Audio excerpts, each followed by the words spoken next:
from that, you migrated into what you very briefly referenced to as obviously IFSS, which you and I know is Integrated Family Support Services, and something that the Welsh Government embraced and have really encouraged you to do a much wider piece of work with social workers across the whole of Wales, which is brilliant. And I was also listening to you, and some of the spirit of that was actually even engendered in the legislation and the post legislation in Wales, which I think is still slightly more aspirational than totally delivered. But even the fact that it exists is so important. The Welsh Government has kind of pinned its flag to its mast by asking all of these professionals to have a what matters conversation with people, what matters to the person. I'm not sure we're fully delivering on what they tell us what matters to them, but you've got to start somewhere, and I applaud that aspiration. So tell us something just about those last kind of, and then I'm going to ask you the big questions about what helps families recover, but tell us something about those kind of, those migration years, taking this learning from the alcohol and drug world you were doing to actually something that could be applied to what vast amounts of professionals are all doing with families across Wales. Yes, because that's what you've been doing, isn't it, more recently? Yeah. Yes. Yeah. There's a logical progression for all of that. I mean, the money for option 2 came through the drug and alcohol funding stream. So that's where we started. We said all the way along, it's any behavioural issue. It doesn't have to be the drug and alcohol. If there's domestic violence, mental health issues, whatever's going on that's affecting the family's functioning, this approach is what's needed. And you know, we were really working, because it was on the edge of care, we were really working with the most extreme situations. So it was clear that after 10 years, this wasn't a fad or a lucky thing. We were seeing true generational change. And when we did our longitudinal studies, we could find the control group very easily. The people who had been referred into option 2 but couldn't come in because we didn't have capacity, so it had moved on into other statutory work. We could find them all. They were still in the system. Yeah. Researchers struggled to find our option 2 families because it had been a generational change. That sustainability that comes from people taking hold of their own issues and finding their own meanings. And these were families who, you know, we had a family where the week before the dad had been attacked with a machete and gone back and attacked someone else with a machete. Both parents were injecting into groin and feet. And, you know, these were extreme. That family I just described became leaders in the parent community. And they went on.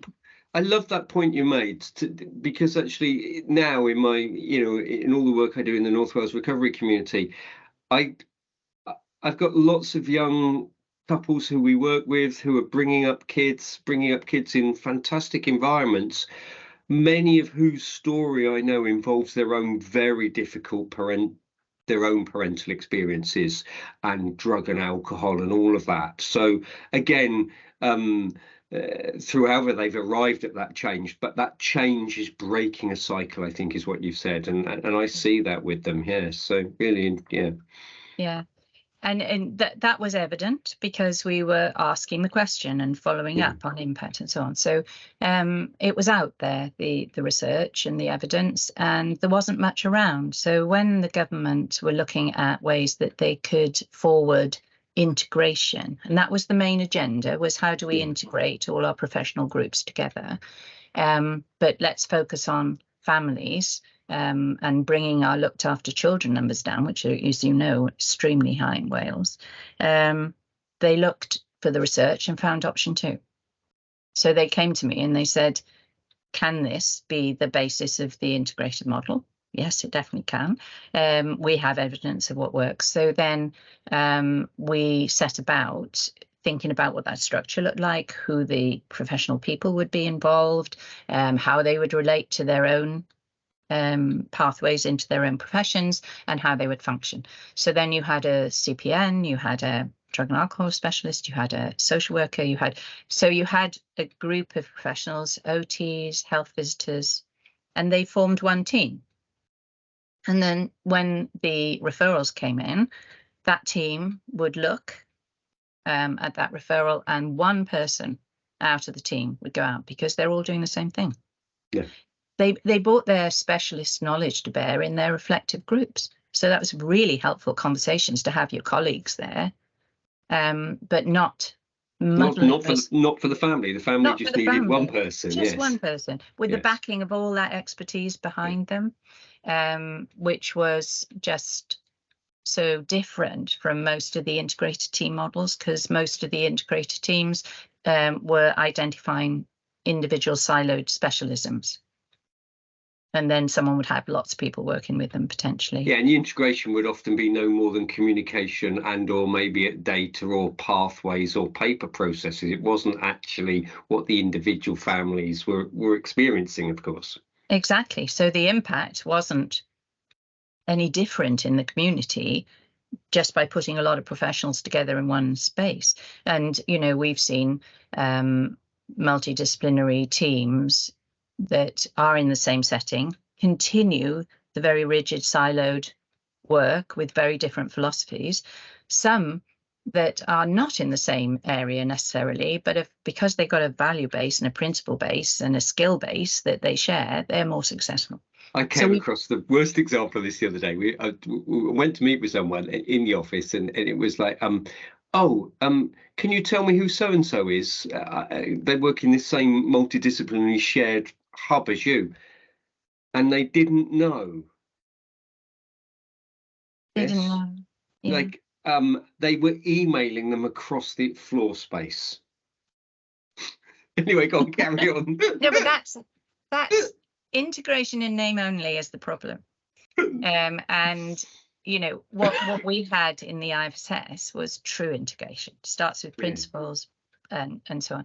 I mentioned referrals into the team. Actually, our model is always being consultation.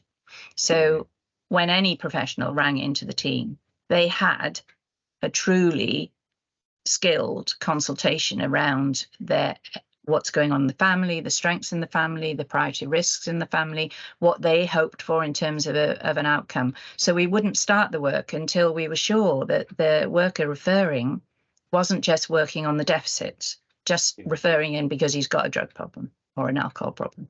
So we made sure right from the very beginning that consultation, and that we engaged with that worker as a human being, empathized with them, their stress, their worry, their fears, and not treat them as someone who doesn't understand or doesn't, you know, being cross with other professionals happens at times of stress in our professional lives. And we need to do the opposite if we're going to have collaborative approaches. We really need to respect and empathize with each other. So that starts from the beginning with the worker, and then referral, then it comes in, one team member will go out.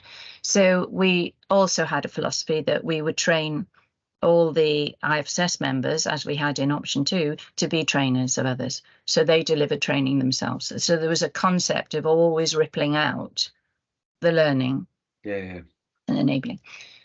And that has continued. I mean, I had the joy of going to an IFSS workshop in North Wales with you in the conference a few weeks ago, and they've been running a decade, and they had service users there, people who'd just so inspirational. The model and approach was completely through them. You know, there was no drift from the original philosophy and approach and skill base. There's the same results, and people there talking about their lives. They wouldn't have their children now. They wouldn't have their lives now if it wasn't for this group of people. So true fidelity. But the other important thing they mentioned, one of them, 2 of them came to me after the workshop and said, I am so thrilled to be in the IFSS because I had a placement there. It took me 5 years to get in because there were no vacancies. The reason there's no vacancies, people are doing their best work. So it's lovely to hear that, because in Wales, certainly for public services, for the social care industry, there's a massive amount of people who are just losing their mojo. But much more broadly, it reflects that notion in much plainer language. We hear a lot of people who want to enter professions or do drug and alcohol work, either way, whether they're doing that through qualification route or not, and they'll use the language that they just want to help people, and then they find themselves in jobs in which actually they're just processing paper and stuff and not doing the thing they thought they were going to be doing. Yes, so much of that, isn't there? Yeah, which is, quite shocking, really. I mean, I think the journeys, the journey that you've been on, but the journey you've described, that we've all collectively been on, particularly in the drug and alcohol world and family world. It's a kind of comprehensive one, and it one that feels it's changed. Some people who have been around for long enough feel we're almost getting back round to being full circle, where we actually just spent a little bit more time with people and listened to people